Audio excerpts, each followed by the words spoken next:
4 राज्यों में जीत के चलते आत्मविश्वास से लबरेज छत्तीसगढ़ भारतीय जनता पार्टी और भी मजबूत हो गई है। भारतीय जनता पार्टी ने कांग्रेस पार्टी की जमीन हिलाकर रख दी है। भारतीय जनता पार्टी ने ऐसी स्क्रिप्ट तैयार की, 1 या 2 नहीं बल्कि 58 कांग्रेस नेता भगवा पार्टी में शामिल हो गए हैं। भारतीय जनता पार्टी की राष्ट्रीय महासचिव और छत्तीसगढ़ प्रभारी डी पुरेंदेश्वरी के 1 दिवसीय बीजापुर प्रवास के दौरान पूर्व नगर पंचायत उपाध्यक्ष, महामंत्री लव कुमार नायडू, व्यापारी संघ के अध्यक्ष समेत कांग्रेस के 58 कार्यकर्ताओं ने भारतीय जनता पार्टी का दामन थाम लिया। यकायक हुए दल बदल से कांग्रेस भी सत्ते में आ गई है। देश के 5 राज्यों में संपन्न चुनाव में पिछड़ने के बाद मायूस कांग्रेस के लिए यह खबर भी हलक से नहीं उतर रही। इधर भारतीय जनता पार्टी प्रदेश प्रभारी के प्रवास के दौरान इतनी बड़ी संख्या में कांग्रेसी कार्यकर्ताओं के भारतीय जनता पार्टी प्रवेश से कांग्रेस को बड़ा झटका लगा है। इतना ही नहीं, प्रदेश कांग्रेस में भी हड़कंप मच गया है। दूसरी ओर भारतीय जनता पार्टी पदाधिकारियों में हर्ष व्याप्त है। भारतीय जनता पार्टी प्रभारी ने सभी का स्वागत किया। डी पुरेंदेश्वरी ने कहा कि यह भारतीय जनता पार्टी के प्रति लोगों में विश्वास है, इसलिए सीजी में कांग्रेस की सरकार होने के बाद भी कांग्रेस के कार्यकर्ता भारतीय जनता पार्टी का दामन थामे हैं। भारतीय जनता पार्टी प्रभारी ने कहा कि 4 राज्यों के चुनाव परिणामों से कार्यकर्ता उत्साहित हैं। जनता का आशीर्वाद भारतीय जनता पार्टी को मिल रहा है। जनता यह विश्वास कर चुकी है कि देश का नेतृत्व भारतीय जनता पार्टी से बेहतर कोई नहीं कर सकता और जनता के आशीर्वाद से 2023 में छत्तीसगढ़ में भी भारतीय जनता पार्टी की सरकार बनकर रहेगी। प्रदेश प्रभारी का कहना है कि इस बार वह 3 जिलों में प्रवास पर थी। जल्द ही वह बस्तर संभाग के बाकी जिलों में भी कार्यकर्ताओं से मिलेंगी। छत्तीसगढ़ राज्य सरकार पर कटाक्ष करते हुए उन्होंने कहा कि वर्तमान सरकार ने 36 वादे जो छत्तीसगढ़ियों से किए वे झूठे थे। हाथ में गंगा जल लेकर कसम खाए थे, लेकिन शराबबंदी का वादा भी पूरा नहीं कर पाए। महिलाएं त्रस्त हैं, परिवार तबाह हो रहे हैं। विकास की आड़ में सिर्फ भ्रष्टाचार हो रहा है, चाहे वो रेत हो या माइनिंग। झूठे वादे प्रदेश के मुख्यमंत्री करते हैं। उन्होंने 5 लाख बेरोजगार युवाओं को रोजगार देने का दावा किया था, लेकिन विधानसभा में असलियत सामने आ गई। उन्होंने स्वीकार किया कि 5 लाख नहीं 29,000 ही रोजगार दे पाए हैं। आदिवासियों पर अत्याचार करने का आरोप लगाते हुए क्रॉस फायरिंग में कोई आदिवासी मारा जाता है, बाद में पूछताछ होती है तो पता चलता है वह निर्दोष था। जनता अब कांग्रेस से त्रस्त हो चुकी है। प्रदेश प्रभारी ने बीजापुर में जिले के कार्यकर्ताओं की बैठक ली। उन्होंने कहा कि हाल ही में 4 राज्यों में हुए विधानसभा चुनाव में भारतीय जनता पार्टी ने जीत दर्ज की और सरकार बनाई है। यह प्रधानमंत्री नरेंद्र मोदी के जनता के लिए किए गए जन कल्याणकारी कामों का ही परिणाम है।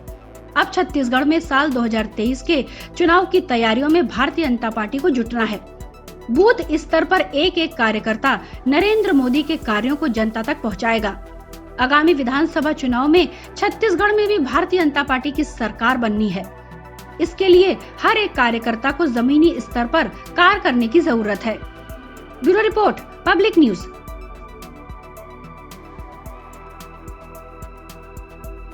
पांच राज्यों के चुनावों में मिली करारी हार के बाद एक बार फिर से कांग्रेस से असंतुष्ट पार्टी नेताओं का G23 ग्रुप सक्रिय हो गया है। विधानसभा चुनाव में हार के बाद कांग्रेस के असंतुष्ट G23 समूह के नेताओं ने बुधवार को बैठक कर पार्टी की वर्तमान स्थिति और आगे की रणनीति पर चर्चा की। बुधवार देर रात सभी नेताओं की बैठक गुलाम नबी आजाद के घर संपन्न हुई। बैठक के बाद कांग्रेस के G23 नेताओं का एक संयुक्त बयान जारी हुआ, जिसमें देश की सबसे पुरानी पार्टी को आगे बढ़ाने के लिए अपने सुझाव दिए गए। नेताओं की ओर से जारी बयान में कहा गया कि हम सभी सदस्य हालिया विधानसभा चुनाव में पार्टी के प्रदर्शन और नेताओं और कार्यकर्ताओं के पार्टी छोड़ने से काफी हतोत्साहित हैं। हम मानते हैं कि कांग्रेस को आगे लेकर जाने के लिए ऐसे मॉडल के साथ आगे बढ़ना होगा जिसमें हर स्तर पर बेहतर नेतृत्व और फैसले लिए जा सकें। अपने बयानों में नेताओं ने कहा कि भारतीय जनता पार्टी का विरोध करने के लिए कांग्रेस को मजबूत करना जरूरी है। हम कांग्रेस पार्टी से 2024 के लिए एक विश्वसनीय विकल्प का मार्ग प्रशस्त करने के लिए एक मंच बनाने के लिए अन्य समान विचारधारा वाली ताकतों के साथ बातचीत शुरू करने की मांग करते हैं। G23 नेताओं ने समूह की भविष्य की रणनीति पर काम करने और 5 राज्यों में हाल ही में हुए संपन्न विधानसभा चुनाव में कांग्रेस की हार पर चर्चा करने के लिए बुधवार को पूर्व नेता प्रतिपक्ष गुलाम नबी आजाद के आवास पर रात के खाने पर मुलाकात की। इस मीटिंग में कपिल सिब्बल, आनंद शर्मा, मनीष तिवारी, भूपिंदर हुड्डा, अखिलेश प्रताप सिंह, पृथ्वीराज चौहान, पीजे कुरियन और मणिशंकर अय्यर जैसे बड़े नेता पहुंचे थे। बैठक में शामिल होने से पहले शशि थरूर ने एक ट्वीट किया जो लोगों के बीच चर्चा का विषय बन गया है। बैठक से पहले थरूर ने ट्वीट करके लिखा, मैं अपनी गलतियों से बहुत कुछ सीखा है। मैं अब कुछ और गलतियां करने के बारे में सोच रहा हूँ। अब माना जा रहा है कि अक्सर तटस्थ रहने वाले शशि थरूर ने इस मामले में एक पक्ष चुन लिया है। वे G23 नेताओं की तरह पार्टी संगठन में बदलाव की मांग का समर्थन कर रहे हैं। वहीं अब 5 राज्यों में कांग्रेस की चुनावी हार, नेतृत्व पर एक विवाद और जवाबदेही के बाद गुलाम नबी आजाद ने गुरुवार को 10 जनपद पर पार्टी प्रमुख सोनिया गांधी से मिलने की संभावना है। सूत्रों ने कहा है कि सोनिया गांधी और कुछ नेताओं के बीच एक बैठक होने वाली है। G23 नेताओं ने कहा कि पार्टी के लिए एकमात्र रास्ता सभी स्तरों पर सामूहिक और समावेशी नेतृत्व और निर्णय लेने का एक मॉडल अपनाना है।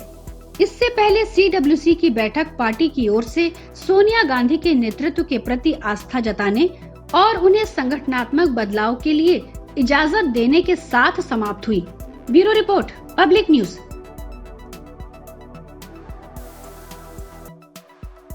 द कश्मीर फाइल्स फिल्म की चर्चा अब राजनीतिक गलियारों में भी होने लगी है। छत्तीसगढ़ के मुख्यमंत्री भूपेश बघेल और कांग्रेस के नेताओं ने पूरा शो बुक करके देखा है। फिल्म देखने के बाद सीएम भूपेश बघेल ने बड़ा बयान दिया है।